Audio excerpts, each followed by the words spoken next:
자, 이제는, 뭐, 자원은, 우리가 아까 중간고사에서도 말씀드린 것처럼 단계적인 면에서도 점진적으로 확보를 해야 되는데, 예, 그 관점에서 우리가, 당연하지만 자원 확보와 관련해서 잘 지키지 못하는 원칙부터 시작을 해보겠습니다. 일단 뭐, 돈은 많으면 많을수록 좋겠죠, 첫 번째.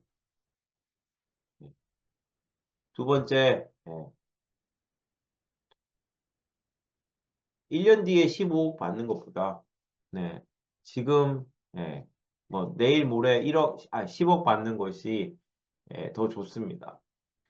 어쨌든 필요한 시점에 우리가 투자를 해야 되고 자원은 단계적으로 확보하면서 나가야 되기 때문에 너무 그런 것들이 연기가 되면은 좋지 않습니다. 그래서 즉각 우리가 필요한 자원을 확보하는 것이 필요하기 때문에 이제 빨리 받는 현금이 좋다라는 거고요. 그 다음에 위험하지 않는 가치나 뭐 금액의 규모 같은 것들이 변동성이 큰 그런 현금은 역시 미래를 담보가 할 수 없기 때문에 이제 덜 선호가 되겠죠. 아래 그래프를 보시면 실제로 스타트업이 157개에 대한 스타트업의 조사를 이제 미국에서 하는 걸 보면은 30개월 동안은 창업 후 30개월 동안은 그래프를 보시면 계속 그래프가 네, 마이너스 값을 가집니다. 이 마이너스 값의 의미는 기업이 영업 활동을 하면서 들어오는 돈과 나가는 돈이 있을 텐데, 지출하는 돈과 수익으로 거둔 돈이 있을 텐데, 30개월까지는 계속 나가는 돈이 들어오는 돈보다 많다라는 거죠.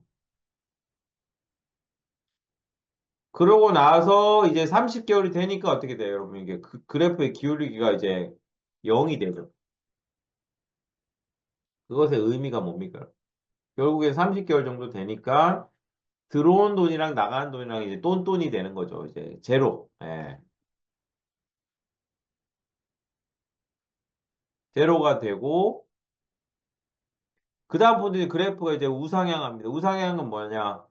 결국 들어오는 돈이 나가는 돈보다 많은 거예요. 그러니까 이제 그래프가 이제 0을 향해서 쭉 올라가는 거죠. 쭉 올라가다, 근데 이제 그럼에도 불구하고 그 전에 까먹은 돈들이 있으니까 여전히 이제 누적치는 마이너스를 기록하겠지. 그러고 나서 이제 전체 누적으로 해서,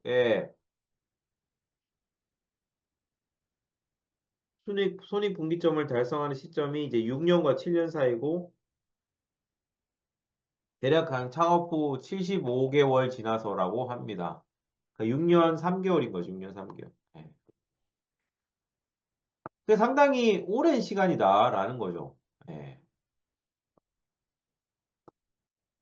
그러니까 현금은 그래서 예상보다 빨리 소진되고, 자금 유치는 예상보다 더 빨리 필요하고, 그런 것들을 이제 버티는 것이 이제 어렵다라는 거죠. 그래서 이제 우리가 투자 유치에 나서야 된다. 미리. 어떻게? 투자 유치를 하기 위해서는 보시는 것처럼, 도대체 우리가 사업을 통해서 달성하고자 하는 가치는 누구를 위한 가치인가를 먼저 이제 정의를 해서 그걸 가지고 우리가 이러한 밸류를 창출할 수 있으니 투자해 주십시오라고 얘기를 할 수가 있다는 거고 투자자들한테는 반드시 성과가 나왔을 때 어떻게 배분하겠습니다. 당신이 얼마를 투자하면 이 정도의 투자 성과를 거둘 수 있습니다라는 것들을 얘기를 해줘야 돼요. 그걸 이제 slicing the value pie라고 얘기를 하는 거고.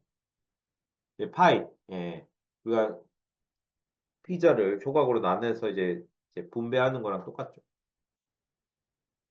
그랬을 때, 얼마 정도 우리가 돈이 필요하다. 예. 그리고 너무 이제 투자를 받는 입장에서는 리스크가 너무 크면 안 되니까, 이 정도 조건으로 우리가 자금을 조달할 수 있다. 라는 그런 가이드라인을 제시를 해줘야 됩니다. 그거와 함께 여기 보시는 것처럼, 예, 돈이 고갈되곤 이제 월급도 줘야 되고 임대료도 내야 되고 여러 가지 투자를 해야 되는데 그래서 이제 그런 것들을 원활하게 진행하기 위해서 적절히 필요한 타이밍에 자금을 확보하는 것이 중요하다. 결국 단계적이고 점진적으로 자원을 확보한다는 건 적재적소에 이제 자금을 확보해야 된다는 얘기니까 타이밍이 중요하다는 얘기를 하는 겁니다. 결국에는 투자 자금을 유치하는 것도 협상이고 내가 돈이 많이 없을 때 돈이 정말 궁할 때 투자 받는 것보다는 내가 좀 여유가 있을 때 투자 자금에 여유가 있을 때 예, 자금 상황에 여유가 있을 때 추가적으로 그 투자 받는 것이 반대에 비해서는 정말 쪼들릴 때 투자 받는 거에 비해서 이제 나에게 이제 어떤 투자를 유치할 수 있는 데 있어서 협상력이 좀 더 높겠죠. 예.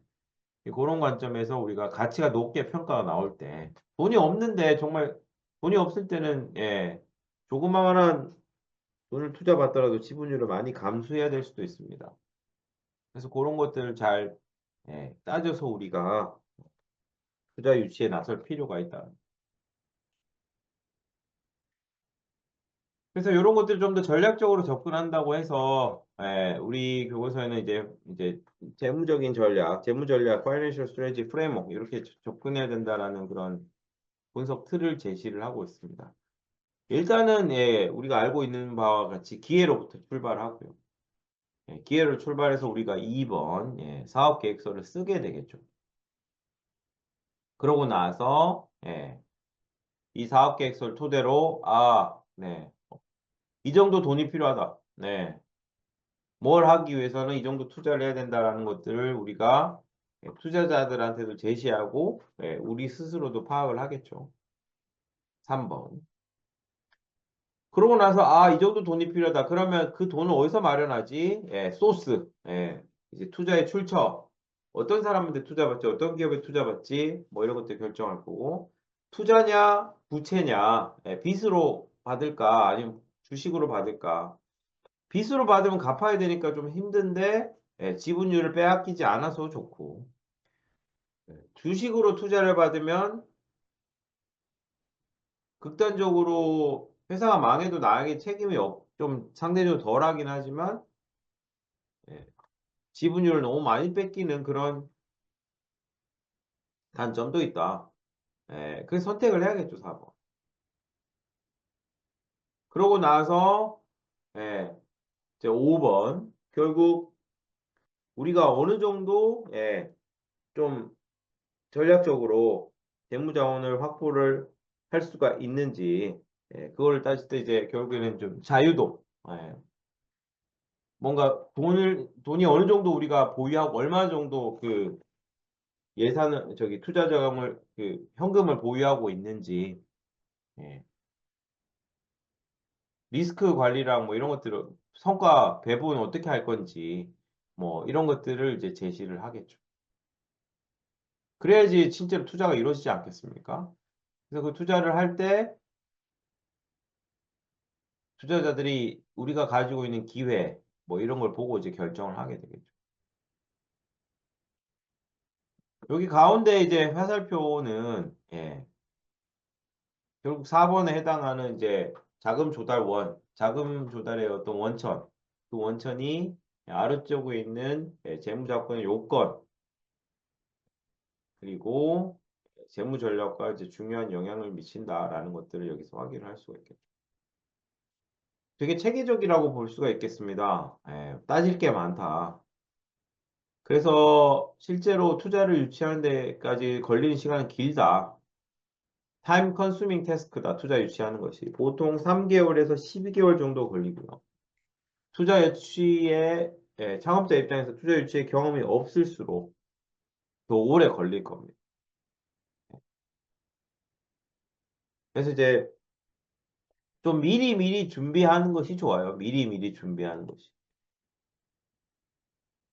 그래서 그 미리미리 준비하는 데 있어서의 기준이 우리 회사가 얼마나 현금을 빨리 쓰는지 그래서 현금 잔여 기간이 얼마나 남았는지를 기준으로 여러분들이 미리미리 나설 필요가 있습니다. 두 가지 개념을 이제 소개를 해야 되는데 하나는 burn rate, 현금 소진 속도입니다. burn은 여러분 태우다라는 뜻이잖아. 그래서 얼마나 이게 돈이 타서 없어지는 거랑 이제 비교를 하는 거예요. 보통은 한 달에 얼마 쓴다. 또는 한 분기가 3개월이니까 분기당 얼마를 쓴다. 1년에 얼마를 쓴다. 뭐 이런 것들을 제시를 하고 있죠. 그래서 예시로 보시면은 보통 한 달에 한 10만 달러 정도 현금을 쓰고 있다. 뭐 그런 게 바로 이제 번 레이트입니다. 단위 기간 동안 얼마만큼 돈을 쓰느냐가 이제 번 레이트가 됩니다. 그러면 내가 가지고 있는 돈이 만약 200만 달러다. 근데 내가 한 달에 10만 달러 정도 쓴다. 그러면은 현금 잔여 기간은 20개월이 되는 거죠. 그걸 그래서 time to out of cash. out of cash는 돈이 이제 말라서 이제 앵고가 되는 걸 얘기를 하니까 그때까지 걸린 시간을 우리가 time to out of cash. OOC를 얘기를 합니다. 결국에는 여기 보시는 것처럼 OOC가 얼마냐에 따라서 내 투자 전략이 바뀔 겁니다. 리스크랑 리워드에 따라서 투자 전략이 바뀔 거고요. 뭐 그런 것들을 의미를 하는 겁니다. 매우 매우 중요합니다. 자, 일단은 돈이 필요한데 오래 걸린다라는 점. 그리고 현금 부족으로 해서 러닝 아웃 오브 캐시 때문에 스타트업이 실패하는 경우가 제일 많습니다. 그렇기 때문에 미리미리 준비를 할 필요가 있다라는 거죠. 자, 그럼 얼마나 이걸 미리미리 준비해야 되냐? 자, 일단 OC 현금 잔여 기간이 짧으면 짧을수록 뭐 예를 들어서 지금 가지고 있는 돈으로는 직원들 세 달치 월급밖에 못 준다. 뭐 이런 식으로 OC가 되게 짧으면 기업가의 자금 조달에 있어서의 협상력이 떨어집니다. 예.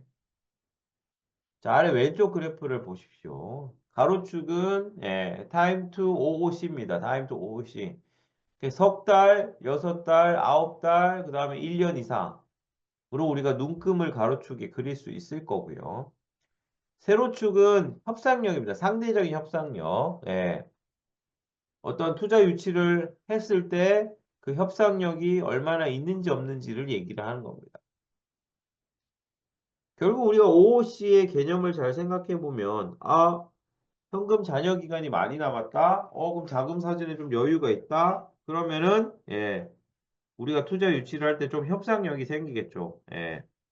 다시 말해서 엄청 나쁜 조건에는 투자를 안 받을 거고, 좋은 조건만 선별해서 투자를 받을 수 있는 그런 상황이 될 겁니다. 근데 만약에 이 현금이 다 소진되는 그런 잔여 기간이 너무 짧으면 어떻게 돼요? 창업자가 조급해지죠. 월급 줘야 되는데 직원들. 월급 안 주면 인재들 다 떠나가는데 경쟁사한테 넘어가면 더욱더 큰일인데 뭐 이런 상황. 그래서 잘 보시면은 예, 만약에 당장 내일 예, 당장 내일 오시다 현금 잔여 기간이 일주일 정도밖에 안 남았다. 그러면 협상력은 여러분 닐은 없다 이겁니다. 협상이 거의 없습니다. 그래서 보시면 3, 6, 9, 12 해가지고 기간이 짧으면 짧을수록 OOC가 짧으면 짧을수록 협상력이 없어. 근데 이게 패턴을 잘 보시면 그래서 이제 기간이 길어지면은 증가하긴 한데 이게 이제 뭡니까 여러분? 지수 함수라는 거죠. 기울기가 점점 가팔라진다. 그래서 이제 우리가 만약에 직선이라고 생각하시면 12개월일 때의 협상력도 요 정도밖에 안 될 텐데 이게 이제 지수 함수 쭉 올라가니까 12개월 이상일 때는 어떻게 됩니까, 여러분? 협상력이 예, 가장 높을 때입니다. 하이스트. 그래서 결국에는 3에서 12개월 정도 걸린다. 예. 그리고 12개월 이상일 때 협상력이 제일 높다. 를 통해서도 우리가 알 수 있는 것은 최소한 투자 유치는 한 1년 전부터 준비를 할 필요가 있다. 라는 것들을 얘기를 하는 거죠. OOC 기준으로. OOC 기준으로 한 1년 정도부터 사실은 투자 협상을 진행을 할 필요가 있다. 최악의 경우에는 정말 돈줄이 마를 때 투자를 유치를 하는 그런 것이 되니까.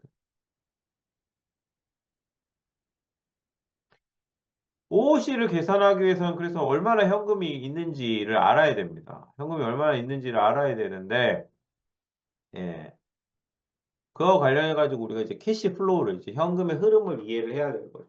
아까 말씀드린 것처럼, 얼마 정도의 돈이 들어오고 얼마 정도의 돈이 나가는지를 우리가 확인을 해야겠죠. 그게 바로 캐시 플로우인데, 이제 개인의 관점이 아니라 회사의 입장에서 우리가 캐시 플로우를 이해해야 되기 때문에, 여기 보신 것처럼 세 가지 관점에서 우리가 캐시플로우를 이해할 필요가 있습니다.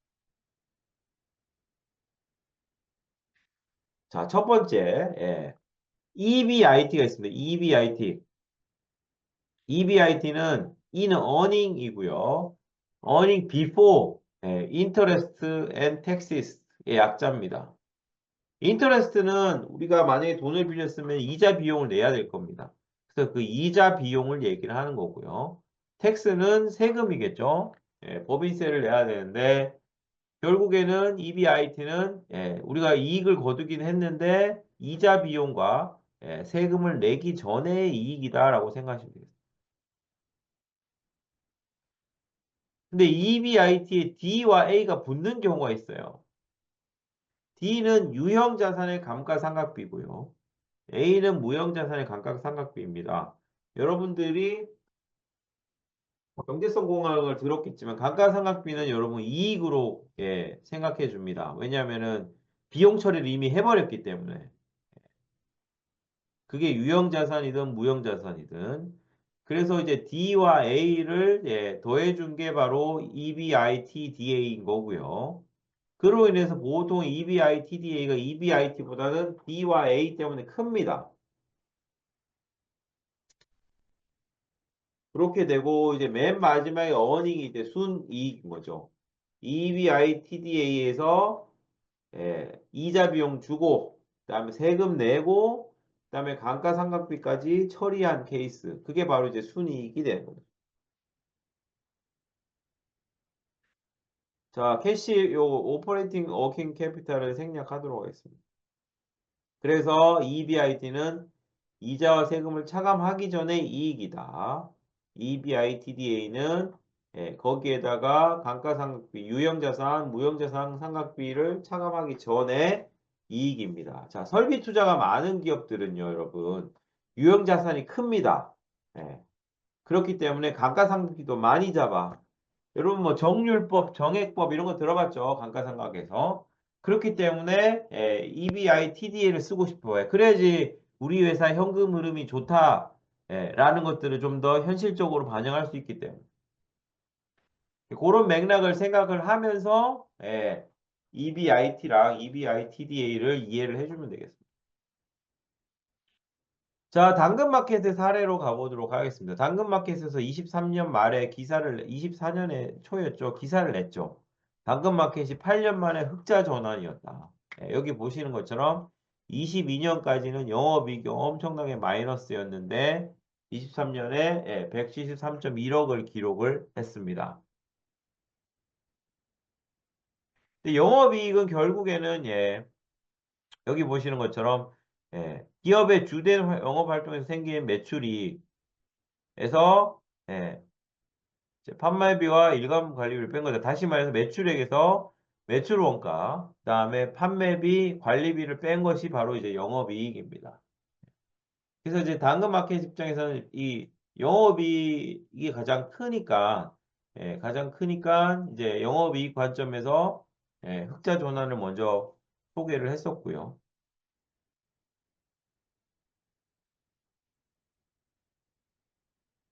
거기에서 예, EBIT랑 EBITDA를 이렇게 기록을 했어요. 셋 다 어쨌든 플러스 값을 가지니까 흑자 전환이라는 주장은 뭐 충분히 설득력이 있습니다. 근데 영업이익과 EBIT가 왜 이렇게 차이가 많이 나느냐? EBIT는 결국에는 여기 보시는 것처럼 영업이익에다가 영업외 수익과 영업외 비용을 추가적으로 연산을 해줘야 돼. 수익은 더해주고 비용은 빼주고. 결국에는 이게 영업이익은 173억인데 EBIT가 24.15억 죽었으니까 요 영업의 수익과 영업의 비용이 결국에는 합쳐서 마이너스